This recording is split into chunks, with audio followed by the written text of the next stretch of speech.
You just woke up. It is 5:47 a.m. Outside your window, Moscow. In exactly 13 minutes, your security detail will knock on this door. They have been awake since 3 a.m. By 6:15, you will have read intelligence reports from 6 different agencies, 3 of which contradict each other. By 8 o'clock, 2 heads of state will have called asking for things you cannot give them. By noon, you will have made a decision that affects 144 million people, and you will not know if it was the right decision for 6 months. This is not the job you see on the news, the motorcades, the summits, the speeches. That is the performance. The real job is something else entirely. And today, you're going to live every level of it. From the bottom of Russian society, where the rules are made for you and not by you, to the room where the rules are written, and where you discover that the rules apply to everyone, except the people writing them. Before we go level by level, you need to understand one thing about Russian power that most people completely misread. Russia is not a dictatorship in the traditional sense. It is a managed system, a carefully balanced network of competing power centers that the person at the top must constantly maintain. The president of Russia does not simply order things and have them happen. He negotiates, rewards, threatens, and balances every single day. There is a concept in Russian political science called the sistema, the system. It is the informal network of relationships, loyalties, and mutual dependencies that actually runs the country. Understanding the sistema is more important than understanding any law, any constitution, or any official role. Because in Russia, the formal rules tell you what is possible. The informal sistema tells you what actually happens. 10 levels. From outside the sistema to the person at its center. Let's begin. Level 1. Obishny Grazhdanin, the ordinary citizen. You live in a city that is not Moscow. This matters more than almost anything else in Russia.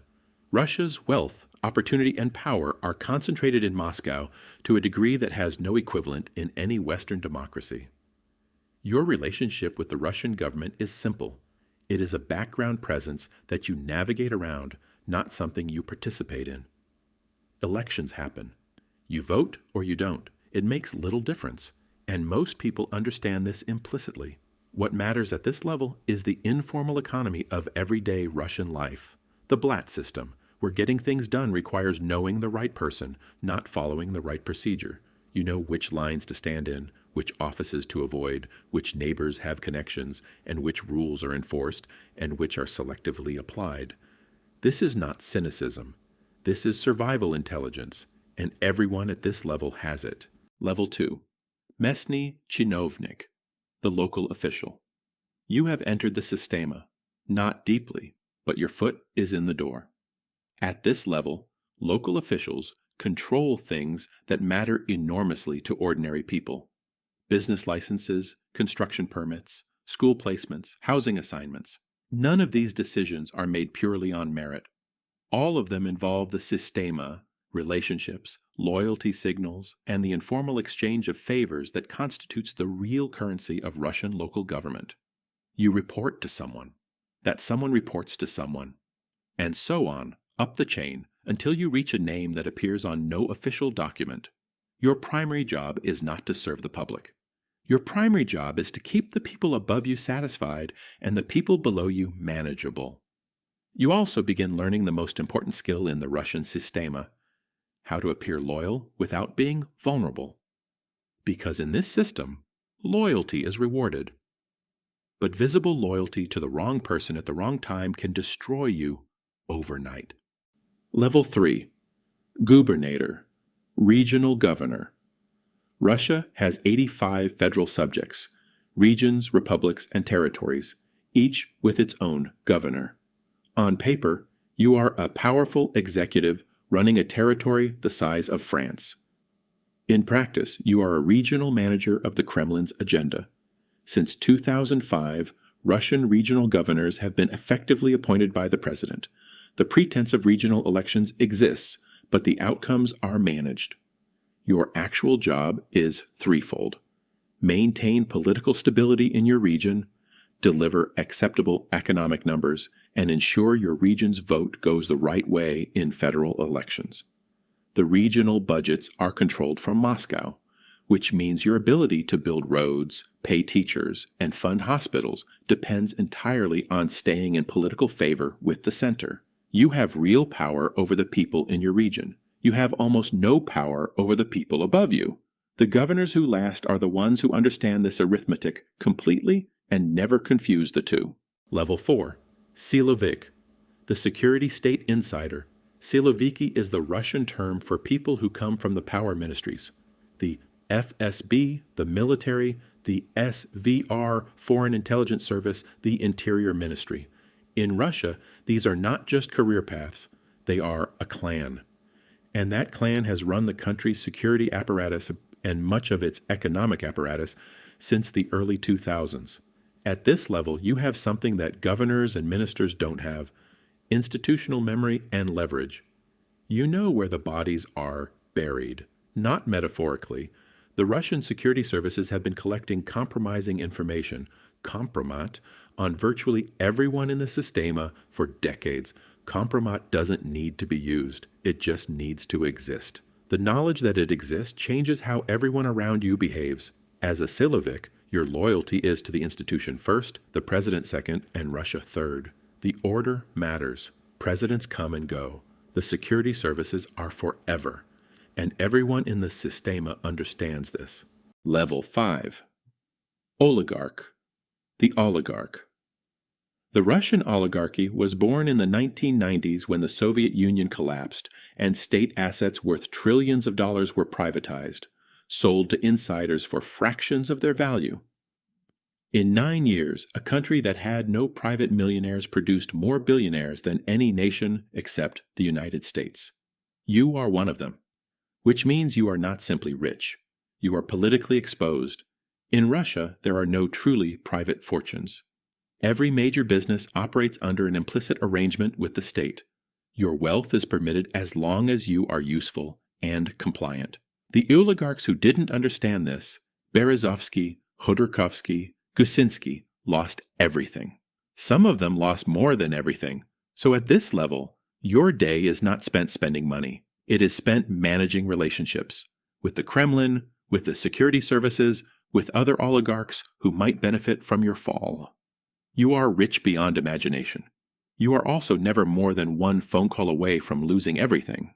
Level 6. Minister. Cabinet Minister of the Russian Federation. You are now in the formal structure of Russian power at the highest level below the president. Your ministry controls a budget that would be the GDP of a medium-sized country. You have thousands of employees, you set policy that affects millions of lives, and you are aware every moment of every day that your position exists entirely at the president's pleasure. Russian cabinet ministers are not independent power centers.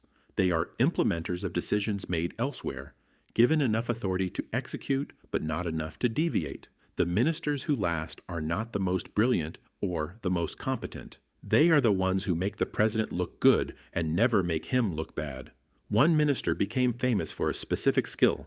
Whenever things went wrong, he immediately and publicly took responsibility, while privately ensuring the fault was redirected. This is not weakness. In the Russian system, this is a form of genius. Level 7. Director FSB, Director of the Federal Security Service. The FSB is the domestic successor to the KGB. It monitors internal threats, manages counterintelligence, and maintains the security apparatus that keeps the Russian state functioning. As FSB Director, you sit on the Security Council, the small group of officials who actually make the most important decisions in Russia. The Security Council meets weekly. What is discussed there does not appear in any official record. What is decided there shapes everything that follows. As FSB Director, you are also managing an organization with tentacles in every part of Russian society, monitoring not just criminals and foreign agents, but political opposition, journalists, business leaders, and regional officials.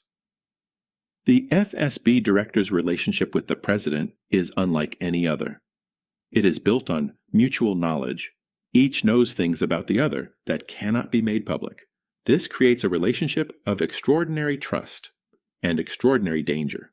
The FSB director is the one person in Russia whose fall from grace would be managed most carefully, because the person who knows everyone's secrets must be kept very close, or removed very quietly. Level 8. Premier Minister. Prime Minister of the Russian Federation. Officially, the Prime Minister heads the Russian government, the cabinet, the federal ministries, the day-to-day execution of policy. In practice, in the current Russian system, the Prime Minister is the most senior implementer, not the most senior decision-maker. Real authority in Russia flows from the presidential administration, not through the Prime Minister's office. The Prime Minister does, however, have real power in one domain, the economy. Managing Russia's macroeconomic policy, its sovereign wealth funds, and its relationship with state corporations falls primarily to this office. Russia's economy is essentially an energy export state with a military-industrial complex attached. Managing this reality is genuinely complex and genuinely consequential. Your days are filled with meetings that matter, but the meeting that matters most, the one where the president tells you what this year's priorities actually are, happens in the Kremlin, not in your office. Level 9. President. President of the Russian Federation. You control the largest country on earth by territory. You command the world's largest nuclear arsenal. You sit on the Security Council as its chairman. You are the commander-in-chief of the Russian armed forces. The Russian Constitution gives you powers that most Western presidents can only dream of. You can dissolve the parliament. You appoint the prime minister. You set foreign policy unilaterally.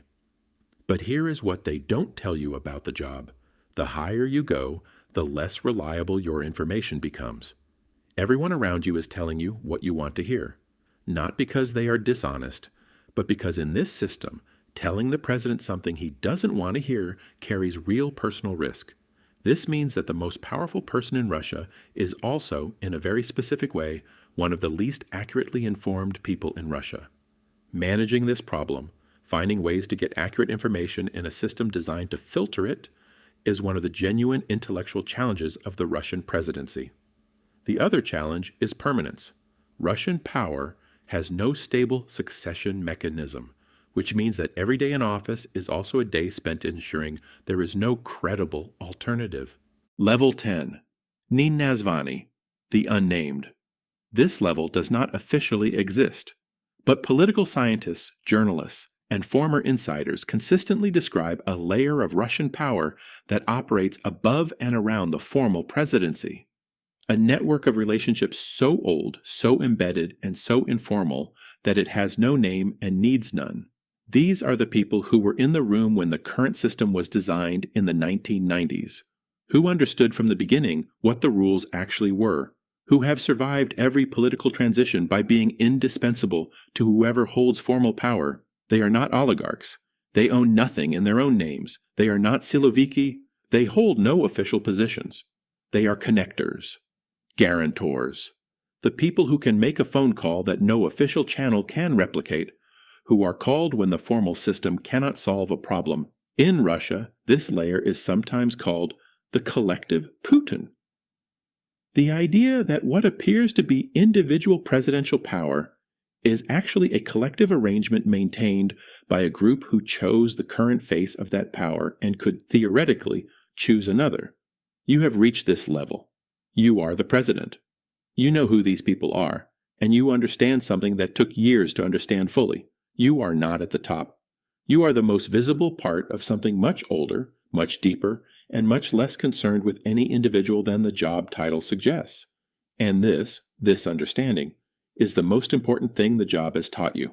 Russia is not a mystery, it is a system. One with its own logic, its own rules, and its own way of organizing power that is different from anything in the Western tradition. Understanding it doesn't mean agreeing with it, it means seeing it clearly, which is the only way to make sense of what Russia does and why. 10 levels. From the bus stop in a provincial city to the room where the real decisions are made, and the discovery that the room is not what you thought it was. Next week on Shroudex, explain POV, you are an O5 council member. The 13 people who know everything the SCP Foundation has ever contained. Subscribe so you don't miss it.